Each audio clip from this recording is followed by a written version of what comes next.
विधान परिषद चुनाव में निर्दलीय प्रत्याशी अजय भास्कर चौहान ने होली से ठीक पहले जनप्रतिनिधियों से एक बड़ा अपील किया है। उन्होंने कहा है कि इस अपील को जरूर सुने और वोट डालते वक्त इन सारी बातों को ध्यान में जरूर रखें। आइए सुनते हैं निर्दलीय प्रत्याशी अजय भास्कर चौहान ने क्या कहा है। सिवान शहर के बैसाखी के शांत और स्वच्छ वातावरण में स्थित 28 वर्षों से लगातार शिक्षा में अग्रसर डॉन बॉस्को हाई स्कूल। नहीं, अब तो आप जैसा कहेंगे कि नामांकन का जो प्रक्रिया पूर्ण हो चुका है, महागठबंधन भारतीय जनता पार्टी या इंडिपेंडेंट में हम तो सीधा एक सादगी तरीका से और बार बार हमने कहा है कि एक साधारण सा आपका मुखिया और उन मालिकों के बीच में उनके ताकत के बदौलत, मेरी तो हैसियत ही नहीं थी, हम कभी सपना में भी नहीं सोचा था हमने कि हम एमएलसी चुनाव लड़ेंगे।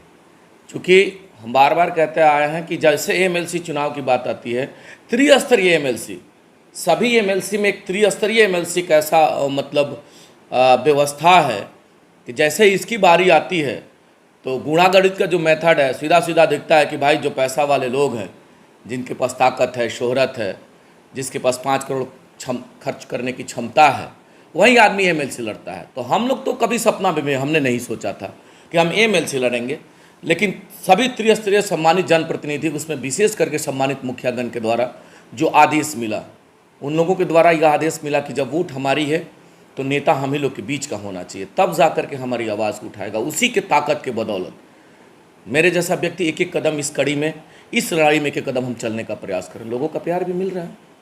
कहीं ऐसा तो नहीं है कि जिन्होंने आपको खड़ा कराया है कहीं आपके साथ धोखा हो जाए? नहीं, कैसे होगा।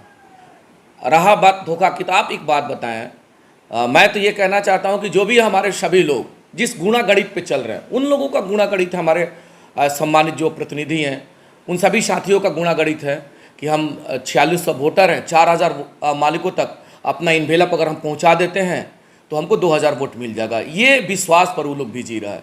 तो मेरे जैसा साधारण सा व्यक्ति, अगर मालिकों का ऐसा विश्वास मिला है कि आप लड़िए, आपके साथ हम हैं और हमारी ताकत आपके साथ है, तो अगर वह लोग 5 करोड़ खर्चा करके विश्वास पे जी रहा है, तो मेरे जैसा साधारण सा व्यक्ति लोगों के आदेश, लोगों के जो है सो आशीर्वाद की बदौलत जी रहे हैं, तो फिर इसमें धोखा का कोई मामला ही नहीं है।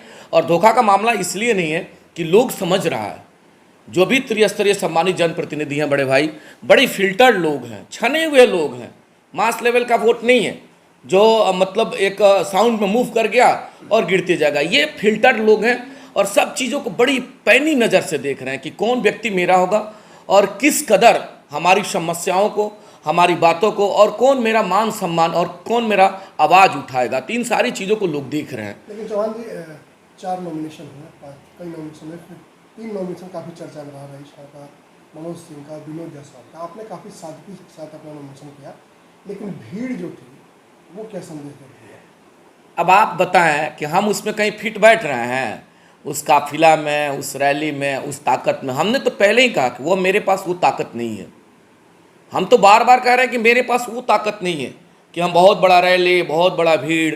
हम तो 4600 मालिकों के बदौलत हैं और उन लोगों के प्यार के बदौलत, उन लोगों का हमें ऐसा आदेश प्राप्त हुआ कि आप सादगी तरीका से जाएंगे, हमारी आवाज़ बनना है ना, तो हम तो उन लोगों के दिल में जाने का प्रयास कर रहे हैं कि जा करके उन लोगों के दिल में जा करके, इसी वजह से हमने बड़ी सादगी तरीका से हम अपने घर से निकले। और जो मालिकों का आदेश था कि कहीं कोई साउंड नहीं, आप जाइए, क्योंकि आजकल के डेट में सब लोग अपने प्रतिनिधियों को स्मूथ खोज रहा है, सॉफ्ट जो हमारा प्रतिनिधि हो, जो सादगी से, जो आसानी से हमारे बीच में हमारी बात को आकर समझ सके, हमारी समस्याओं पे आकर के चर्चा कर सके, हमारे सुख दुख का साथी बन सके, उसको जहां हम खोजेंगे वो मेरे अनुसार रहेगा।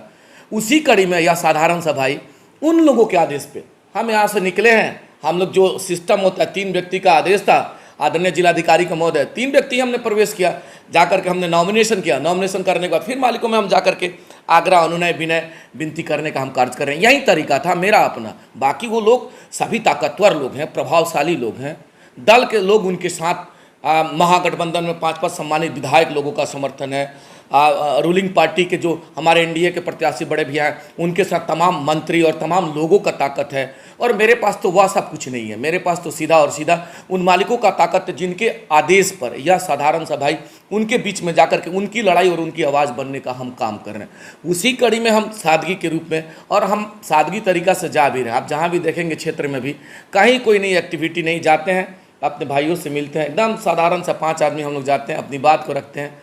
हमारी बातों से अगर हमारा भाई संतुष्ट होता है, उसको लगता है कि यह हमारा भाई हमारी आवाज़ बनेगा, तो हमको प्यार मिलेगा। इसमें कहीं कोई दो राय नहीं है कि इसमें प्यार नहीं मिलेगा। लोगों का प्यार मिल रहा है। और तो भारी जन सैलाब में कितने जन पहुंचे? अब ये कहेंगे तो आप, हो सकता है कि हमारे भाई लोगों को कष्ट लगे, जो हमारे प्रत्याशी हैं। वह तो सब लोग देख रहा था, और जो लोग उपस्थित भी थे, मतलब सामाजिक दबाव है। पहले तो इस बात को हम सभी समझेंगे। जो भी आप भी जाकर के दिल से किसी भी सम्मानित जनप्रतिनिधि से आप उनका जो सो दिल टटोलने का काम करिए, तो गजब के सामाजिक दबाव में हमारे भाई सभी लोग जी रहे हैं। वो माननीय मुखिया हुए, माननीय वार्ड सदस्य हुए, माननीय पंचायत समिति के सदस्य। सामाजिक दबाव का कंसेप्ट है कि सभी पार्टी के लोग और सभी दल के सारे जो प्रभुत्व वाले प्रत्याशी हैं, सब लोगों का दबाव बना हुआ कि हमको आप मदद करिए, हमको वोट दीजिए, हमको वोट दीजिए, ये इन्वेलप आपके लिए है, ये रिंग आपके लिए है। मतलब भिन्न भिन्न तरह का प्रेशर, दबाव पार्टी के नाम पे, पैसा के नाम पे, प्रभाव के नाम पे, अपने प्रभुत्व के नाम पे काफ़ी मानसिक दबाव बनाया गया हमारे सभी सम्मानित मुखियागण पे, सभी सम्मानित वार्ड सदस्य पे। उन लोगों का दर्द जब हम देखते हैं, वो लोग कहते हैं कि आप निश्चिंत रहिए, आप जाइए, अपनी बात रखें, आप जाइए। हम लोगों को निर्णय करना है, और निर्णय हम लोग करेंगे उस आधार पे, जिस आधार पे सिवान के मालिकों ने हम लोगों को जिता के भेजा है, मेरे व्यक्तित्व पे, मेरा चेहरे पे और मेरे सादगी पे। तो अगर हम लोगों को मालिक ने उस आधार पे जिताया है, तो हम लोग भी प्रयास यही कर रहे हैं कि हम लोग भी जिसको अपना ताकत देंगे, सीधा सादगी वाला व्यक्ति हो, हमारी बात को समझेगा, हमारी ग्राम सभा में आकर के बैठेगा, हमारे पंचायत समिति में आकर के मेरा एमएलसी बैठेगा और हमारी समस्या को लेकर के जाएगा। हम तो बार बार अपील कर रहे हैं कि हम लड़ रहे हैं मुद्दाओं के आधार पे। हम पंचायती राज की व्यवस्था की लड़ाई लड़ रहे हैं। हमारी लड़ाई किसी भाई से नहीं है। वो लोग सभी लोग माननीय लोग हैं, सभी लोग बड़े लोग हैं, और लगभग जो भी प्रत्याशी देखेंगे सब लोग बड़े भाई के रूप में हैं। उम्र में भी लगभग सभी लोग बड़े हैं। जिनका भी आप नाम लेंगे तो वो लोग तो मेरे लिए आदरणीय हैं, वो लोग तो मेरे लिए पूजनीय हैं, वो लोग गार्जियन हैं, अभिभावक तुल्य हैं। तो वह सभी लोग अपने सिस्टम से लड़ रहे हैं। वो लोग अपने धन, बल, पार्टी, प्रभाव, अपने साथी, अपने कार्यकर्ता के बदौलत इस मैदान में लड़ रहे हैं। और हम एक साधारण सा आपका भाई, त्रिस्तरीय जनप्रतिनिधि का एक सेवक, हम लड़ रहे हैं जो पंचायती राज के सिस्टम को ज़मीन पर उतारने के लिए। बाबा साहब ने संविधान में जो ताकत निहित किया है पंचायती राज के लिए, केवल उन्हीं मुद्दाओं के आधार पे हम लड़ रहे हैं। उसमें सीधा सीधा यह मेंशन किया कि पंचायती राज जो ग्रास लेवल की एक इकाई है, जो आवाम की सबसे मजबूत कड़ी है, उन लोगों के अधिकार, उनके हक, उनकी आवाज़ के लिए हम लड़ाई लड़ रहे हैं। पंचायती राज का मतलब ही होता है कि चुने हुए जनप्रतिनिधि के निर्देशन, उनके पर्यवेक्षण, उनके सानिध्य में सुशासन को स्थापित करना। पंचायती राज का सीधा एक ही मकसद है कि उनके द्वारा चुने हुए प्रतिनिधि के पर्यवेक्षण में, उनके द्वारा, उनके सानिध्य में सुशासन को स्थापित करना, जो बाबा साहब ने संविधान में ताकत दिया है। आप जब चर्चा करेंगे संविधान की बात, तो हम चूँकि 15 साल से हमने देखा है, इस दर्द को हमने बड़े भाई देखा है। वह चीज़ हम बखूबी जान रहे हैं कि क्या क्या चीज़ हम लोगों के पास से होकर के गुजरती है और वह कितना प्रभावशाली है। ऐसा कोई विभाग नहीं है।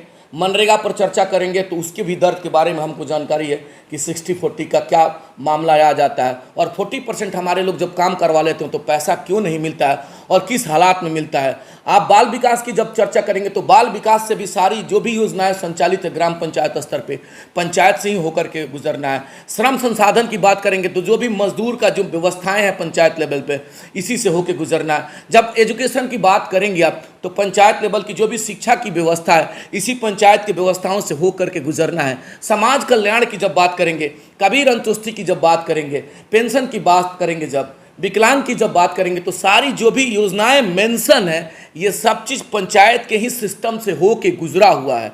ये चीज़ हमने देखा है। विद्युतीकरण की जब आप चर्चा करेंगे तो राजीव गांधी विद्युतीकरण का जो मामला था, पंचायत के ही स्तर से ये सारा चीज़, मत्स्य पालन की चर्चा कर लीजिए, पशुपालन की चर्चा कर लीजिए आप, जितना भी योजना इंटेंगिल है बाबा साहेब के द्वारा दिया गया संविधान में जो ताकत निहित है, बड़े भैया सब पंचायत के स्तर से जो गुजरता है उन्हीं सभी चीज़ों पर हम चर्चा कर रहे हैं। उसी मुद्दा के आधार पे मालिकों के बीच में हम जाते हैं कि महादलित मिशन के तहत, महादलित विकास मिशन के तहत कौन कौन सी योजना क्रियान्वयन होती है। हम चर्चा करना चाहते हैं कि साइकिल योजना, पोशाक योजना, मध्याह्न भोजन, जो पंचायत के लेवल से जिन सभी चीज़ों का मॉनिटरिंग होना है, जो सिस्टम डेवलप होता है, आखिर वो ज़मीन पर कहाँ तक है। हम तो 283 हमारे भाई हैं। हमने अपील किया जा करके आप उन चीज़ों को देखिए कि आखिर हमारे पंचायत के सरकार का सदन का बुरा हालत क्यों है, आखिर क्यों इस खस्ता हाल में हम सभी जीते हैं।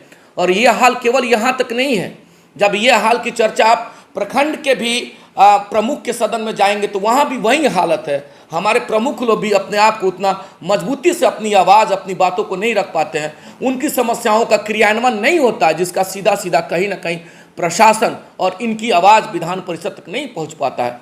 अगर मेरे जैसा साधारण सा व्यक्ति अगर सदन में हम जाते हैं, लोगों का अगर प्यार मिलता है, लोगों का आशीर्वाद मिलता है, लोगों का अगर दुलार और ताकत मिलता है तो हम जाएंगे तो मुद्दाओं के आधार पे। हमारी किसी से लड़ाई नहीं है, सब लोग हमारे आदरणीय हैं, सब लोग हमारे पूजनीय हैं।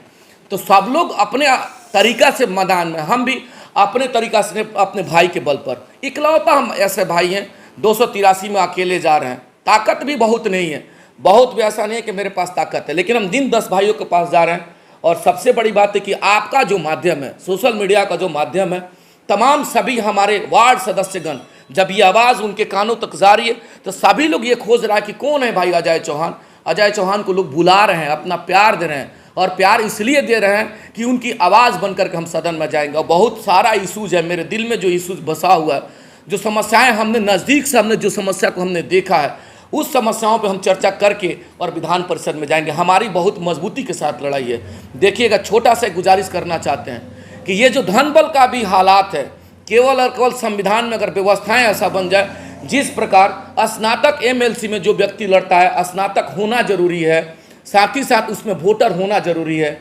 शिक्षक एमएलसी के जो हमारे साथी चुनाव लड़ते हैं, शिक्षक में वोटर होना जरूरी है। अगर वैसा ही व्यवस्था संविधान में अगर व्यवस्था दे दिया जाए कि पंचायती राज व्यवस्था में भी वही व्यक्ति लड़ेगा जो उसका वोटर होगा, तो ये धन बल का प्रभाव समाप्त हो जाएगा और आने वाले समय में हमारा एक वार्ड सदस्य भी एमएलसी का चुनाव लड़ेगा। हम तो गुजारिश किए थे आपके माध्यम से कि जो लोग अपने लंबा काफिला, अपने दौलत, अपने शोहरत, अपने रुतबा, अपने पैसा के बदौलत हमारे वोटों का अवलोकन मूल्य के आधार पर कर रहे हैं, जरा एक बार ज़मीन पर आकर के वार्ड तो लड़ लेते, जरा ज़मीन पर आकर के पंचायत समिति का सदस्य तो लड़ लेते, जरा ज़मीन पर आकर के एक मुखिया का चुनाव लड़ते, तो उनको एहसास होता कि हम लोगों के साथ क्या दर्द है, हम लोग किस दर्द से गुजरते हैं। तो ये सारा विज़न लेकर के, इन सारी मुद्दाओं के आधार पर हम मालिकों के बीच में जाकर के अपील कर रहे हैं। और बहुत तेज़ी से ग्राफ बढ़ रहा है विकल्प के रूप में, चूँकि जो भी हमारे अभी चेहरा, चर्चित चेहरा है, लोग उसको नकार रहे हैं। इसलिए नकार रहे हैं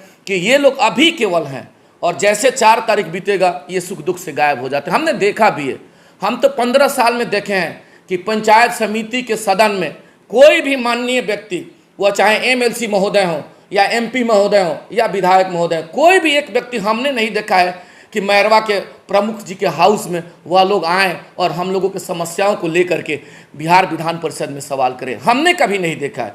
और इकलौता अभी का जो माहौल है, बड़े भैया अभी का जो माहौल है, यह साधारण सा व्यक्ति सब लोगों पे भारी पड़ रहा है, लोगों के प्यार के बदौलत, सादगी तरीका से जाकर के मुद्दाओं के आधार पे चर्चा कर रहे हैं, लोगों का प्यार भी मिल रहा है। हमारे सम्मानित वार्ड सदस्यगण देख लीजिए हालात क्या है, जूझते हैं, लड़ते हैं, आवाम के सुख और दुख में दिन और रात लगे रहते हैं। क्या हालात होता है, मेरे जैसा व्यक्ति अगर जाता है, जो 5 साल और 6 साल माननीय विधायक लोग माननीय जब हो जाते हैं, माननीय एमएलसी हो जाते हैं, तो उनका पेंशन लागू हो जाता है, 50,000 60,000 पेंशन मिलता है। लेकिन एक गाँव का साधारण सा व्यक्ति अपनी सारी शक्ति, अपना सारा जीवन कुर्बान कर देता है उन मालिकों की सेवा में, और जैसे उनकी सेवा समाप्त हो जाती है, तो मैं तो मांग करना चाहता हूं कि उन लोगों को भी पेंशन की सरकार व्यवस्था करे। एक जो है सो निर्धारित पैसा कि उन लोगों को भी लगेगा कि हमने अगर सेवा किया तो हमारे भी परवरिश के लिए एक सहारा मिल गया। चूँकि जो पेंशन की व्यवस्थाएं लागू होती है माननीय के लिए, उन लोगों के सहारा का एक रास्ता मिल जाता है, तो वो लोग लगता है कि आज मेरा सहारा बन गया। लेकिन क्या होता होगा माननीय मुखियागण के साथ, क्या होता होगा माननीय प्रमुख महोदय के साथ, क्या होता होगा माननीय वार्ड सदस्य के साथ, जब वो अपना सेवा दे करके मालिकों के बीच में और सेवानिवृत्त होते हैं, सेवा से जब मुक्त होते हैं तो उनके सामने बहुत सारा समस्या क्रिएट हो जाता है। तो हम तो जब जाएंगे सदन में तो मेरा डिमांड होगा 2-3 मुद्दाओं पे हम चर्चा करेंगे कि बाबा साहब ने जो संविधान में पंचायतों को जो ताकत दिया है केवल और केवल उस ताकत को ग्रास लेवल पर उतार दिया जाए। दूसरा मेरा लड़ाई होगा कि जो एमएलसी लड़ेगा बिहार में, पहला यह हमारा प्रस्ताव आएगा और हम गुजारिश करेंगे जाकर के सदन में कि पहला यह कार्य करिए। और मेरे लिए यह नहीं, अजय चौहान के लिए यह नहीं, यह अगर नियम लागू होता है तो कल एक साधारण सा वार्ड भी हमारा एमएलसी लड़ेगा। साथ ही साथ सभी सम्मानित त्रिस्तरीय जनप्रतिनिधि के लिए पेंशन का व्यवस्था कर, इन सारी विजन को लेकर के, इन सारी मुद्दाओं को लेकर के हम मालिकों के बीच में जाकर के अपील कर रहे हैं। और आपके माध्यम से हम तो गुजारिश करना चाहते हैं क्या हमारे मालिक, चूंकि हम तो इकलौता हैं, हम अकेले हैं, आपके बदौलत इस समर में कूदे हुए हैं, आपका आदेश मिल रहा है, सुबह से शाम तक मालिकों के बीच में जा रहे हैं और जाकर के निवेदन कर रहे हैं। अगर हमारी आवाज़ आप तक पहुंच रही है और आपको ऐसा लगता है कि यह मेरा प्रतिनिधि मेरे लायक है, मेरे अनुसार है, क्योंकि आपको भी लोगों ने ताकत दिया है, आपके व्यक्तित्व पे, आपके पहचान पे, आपके क्षमता पे लोगों ने आपको ताकत दिया है। यही अपील हम भी करना चाहते हैं कि अगर यह आपका साथी आपको ऐसा प्रतीत होता है कि उस लायक है, तब हमको आप वोट देने का कार्य करिएगा। अगर उस श्रेणी में हम नहीं आते हैं, अगर आपको ऐसा लगता है कि यह मेरा साथी मेरे लायक नहीं है, तब हमको वोट नहीं मिलना चाहिए। जो उस काबिल है, जो उस लायक है, हमारे जो भी रेस्पेक्टेड पर्सन है, हमारे महागठबंधन के अगर साथी की चर्चा कर लेंगे, एनडीए के बड़े भाई की चर्चा कर लेंगे, बड़े भाई रईस भैया की चर्चा कर लेंगे, तो जो भी हमारे साथी है, अगर वह आप लोगों को लगता है कि वह हमारे लायक है तो उनको समर्थन दिया जाए। अगर यह अजय आपके लायक है, आपकी आवाज़ और आपका ताकत बन सकता है, तो निवेदन करेंगे क्या है हमारे साथी, इस भाई को चूंकि 10 दिन का समय बचा हुआ है और 10 दिन का सारा समय आप लोगों में भाग भाग करके जा रहे हैं। हमको तो बहुत लोग सोशल मीडिया के माध्यम से देख करके कह रहा है कि भाई यही एक यही एक भाई है, यही ऐसा बेटा है जो हमारी आवाज़ को गुलबंदी के साथ बिहार विधान परिषद में ले जाएगा। एक और अपील कर देना चाहते हैं सिवान और महाराजगंज के सभी 19 प्रखंड के सम्मानित मालिकों से, चूंकि आप तक भी हमारी आवाज़ जा रही है, तो आपका भी सहयोग, आपका भी आशीर्वाद इन साधारण से व्यक्ति के लिए चाहिए। क्योंकि जो सादगी हमारे अंदर है, वो सादगी की बदौलत ही हम बिहार विधान परिषद में जा करके आपकी ताकत बनेंगे। आपका प्यार, यहाँ के समस्त सम्मानित मालिकों का भी प्यार हमारे लिए ताकत बनेगा। आप जब कहेंगे तो सम्मानित त्रिस्तरीय जनप्रतिनिधि, चूंकि आप ही के द्वारा वो लोग चुने हुए लोग हैं, तो आप भी उनसे अपील करिए कि अपने वोट का कीमत नोट के आधार पे नहीं, अपने वोट का कीमत स्वराज के आधार पे। हम लोगों ने एक नारा दिया है कि खाएंगे राज का, वोट करेंगे स्वराज का। जो हमारे माननीय लोग अपने ताकत के बोलो तो हमारी वोट को खरीद रहे हैं, तो वो दे रहे हैं तो हम लेंगे, लेकिन व्यक्तित्व के आधार पे, अपनी आवाज़ के लिए, अपनी ताकत के लिए साधारण से भाई को आप मौका दीजिए। और विधान परिषद में जाएंगे विश्वास के साथ, या विधान परिषद में जब आपका भाई जाएगा तो आपके कदम से कदम मिला करके आपके ग्राम सभा में उपस्थित होकर के मालिकों के दुख और दर्द सुनने का काम करेंगे। हम तो निवेदन कर रहे हैं कि ये लड़ाई आपकी लड़ाई, अजय चौहान की लड़ाई नहीं है। जहाँ तक मालिकों के पास हमारी आवाज़ जाए, एक एक कदम चल करके इस भाई को सहयोग करिए। और 10 दिन का समय बचा हुआ है और 4 तारीख को आप सादगी के साथ जा करके अजय चौहान के नाम के सामने बड़ा रेखा खींचते हुए सिवान के धरती से डॉक्टर राजेंद्र प्रसाद की धरती, मौलाना मजरुल हक साहब की धरती से एक नया इतिहास लिखने में आपकी महत्ता अहम होगी, आपकी भूमिका अहम होगी। यही अनुरोध कर रहे हैं, यही लड़ाई लड़ रहे हैं। इस लड़ाई में आपकी भी सहयोग, आप तमाम इलेक्ट्रॉनिक मीडिया का जो सहयोग मिल रहा है, जो प्यार मिल रहा है मेरे जैसे साधारण से साथी के लिए, तमाम प्रिंट मीडिया के साथियों का जो सहयोग मिल रहा है, मैं आप सभी लोगों का मैं कृतज्ञ हूँ। आप सभी लोगों का मैं दिल से आभार प्रकट करता हूँ कि आप लोगों का प्यार मिल रहा है मेरे जैसे साधारण सा व्यक्ति के लिए। आप सभी को बहुत बहुत धन्यवाद। अगर आप अपने बच्चों को बनाना चाहते हैं सुशिक्षित एवं संस्कारवान, तो आज ही चलें आचार्य स्वामीनाथ पांडे शिक्षण संस्थान, नूतन नगर, भंटा पोखर, सीवान। जी हां, 20 सालों से अधिक शिक्षा के क्षेत्र में अपना परचम लहरा रहे आचार्य स्वामीनाथ पांडे शिक्षण संस्थान में आपके बच्चे शिक्षित होने के साथ साथ संस्कारवान भी बनते हैं। तो आज ही नए सत्र में एडमिशन के लिए चले आए आचार्य स्वामीनाथ पांडे शिक्षण संस्थान, नूतन नगर, भंटा पोखर, सीवान।